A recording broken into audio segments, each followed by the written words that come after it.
Bonjour et bienvenue dans ce tuto point de chute sur la remontée sur corde chapitre 3.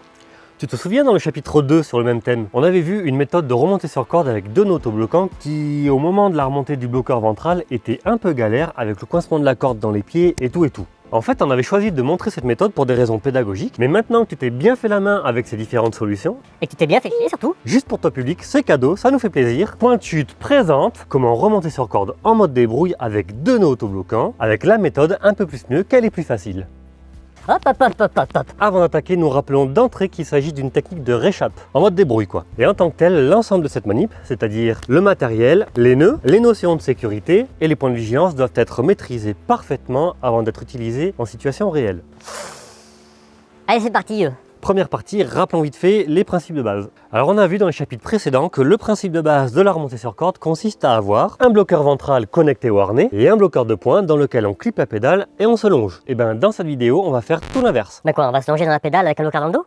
Non, pas tant. Tout bêtement, on va transformer le bloqueur de poing en le plaçant en dessous du bloqueur ventral. Ce sera en quelque sorte un bloqueur de pied. Non mais regarde, tu vas comprendre. Deuxième partie, la méthode. Dans un premier temps, je confectionne un autobloquant, ici un mâchard. Et j'y clippe un mousqueton de sécurité que je connecte et verrouille au point d'attache du harnais.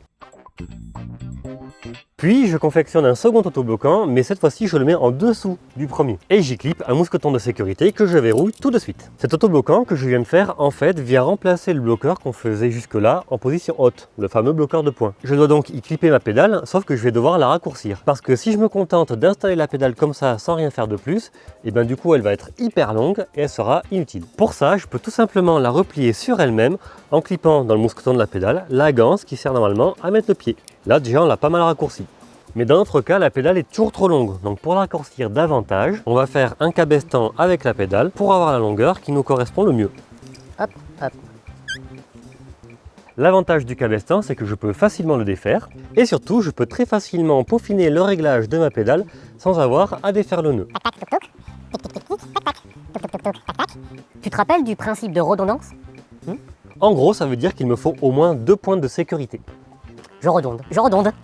Et donc, pour finir la manip, je vais clipper ma longe dans le mousqueton de l'autobloquant situé en position basse. Celui du haut étant déjà ma première sécu. Un Billy. Et voilà, je suis prêt pour la remontée sur corde. L'avantage de cette méthode à deux autobloquants par rapport à celle que nous avions déjà présentée, c'est qu'en ayant la pédale placée cette fois en dessous du bloqueur ventral, eh bien, au moment de la phase de pousser sur le pied, l'appui que je mets dans la pédale permet de maintenir la corde bien tendue. Ce qui facilite vachement un truc de ouf, la remontée du bloqueur ventral. Plutôt que d'avoir à tenir la corde entre les pieds et misérer quand même. Et alors, point de chute, pourquoi ne pas avoir montré cette méthode plus tôt? Ben oui, très bonne question, moi-même. Alors, c'est-à-dire qu'au niveau de la cohérence pédagogique, premièrement, on est mal à l'aise sur le fait d'expliquer des grands principes de sécurité, avec le coup du bloqueur ventral en sécurité numéro 1, le bloqueur de poing en sécurité numéro 2 qui lui est placé au-dessus et dans lequel je suis longé, pour finalement tout chambouler et dire qu'en fait, il faut mettre le bloqueur de poing en dessous. Ouais, c'est pas très... Ensuite, dans cette manip, on a la longe qui est connectée en dessous du point d'attache du harnais. Et du coup, on se retrouve jamais en tension dans la longe. Pourtant, le fait de travailler en tension dans sa longe est un point de sécurité qu'on ne cesse de rappeler dans les tutos et sur le terrain. De même, de manière générale, se retrouver dans cette situation de longe au niveau des pieds est à proscrire. Le facteur de chute, tout ça, ça vous parle hein Pas le facteur de point de chute. Oui, mais là, il y a plein de cordes au-dessus, donc le facteur de chute, il est réduit, tatati, tatatou. Méchant facteur de chute. Chut. Donc tu vois, c'est pas évident au niveau de la cohérence du discours. C'est pour ça qu'au début, on a dit attention, c'est une réchappe, il faut la maîtriser, sinon tout le monde va mourir, la à travers, le Père Noël, etc. En conclusion, si on a un doute sur la manip, on oublie, on passe à quelque chose qu'on connaît et qu'on maîtrise. Au secours! Merci d'avoir regardé cette vidéo point de chute. Merci à tous ceux qui soutiennent le projet point de chute avec vos dons ou en achetant des tonnes de t-shirts point de chute. Moi j'en ai un.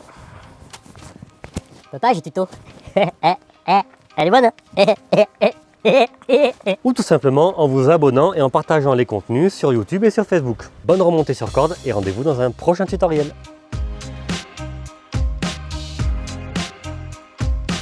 Les tutoriels point de chute sont conçus en partenariat avec le Creps Auvergne-Rhône-Alpes de Vallon-Pont d'Arc.